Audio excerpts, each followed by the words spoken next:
বগুড়ার কাহালু উপজেলার কালাই ইউনিয়নের বিএনপির সাংগঠনিক সম্পাদক আব্দুল গফুর শাহর বাড়ি থেকে চুরি হওয়া ১৩টি গরু উদ্ধার করেছে পুলিশ।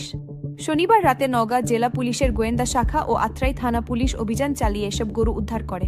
অভিযানের সময় বিএনপি নেতা আব্দুল গফুর শাহ পালিয়ে গেলেও তার বাড়ি থেকে চোরাই গরুগুলো উদ্ধার করা হয়। আত্রাই উপজেলার গরুর মালিক উদ্ধার হওয়া গরুগুলোর মধ্যে ৫টি গরু তার বলে শনাক্ত করেছেন। এ ঘটনায় আত্রাই থানায় মামলা দায়ের করা হয়। পুলিশ জানায় ছোটন নামের এক আসামিকে আটক করা হলে প্রাথমিক জিজ্ঞাসাবাদে চুরির ঘটনা স্বীকার করে। এক পর্যায়ে আমরা ছোটন প্রামাণিক নামে এই ঘটনার সংশ্লিষ্ট মর্মে আটক করি এবং তার দেয়া তথ্যের ভিত্তিতে গফুরের গোয়ালঘর থেকে ১৩টি গরু আমরা উদ্ধার করি। এ ঘটনায় জড়িত বিএনপি নেতা আব্দুল গফুর শাহকে গ্রেপ্তারের চেষ্টা চলছে। অভিযুক্ত আব্দুল গফুর শাহ পলাতক থাকায় তার মন্তব্য পাওয়া যায়নি।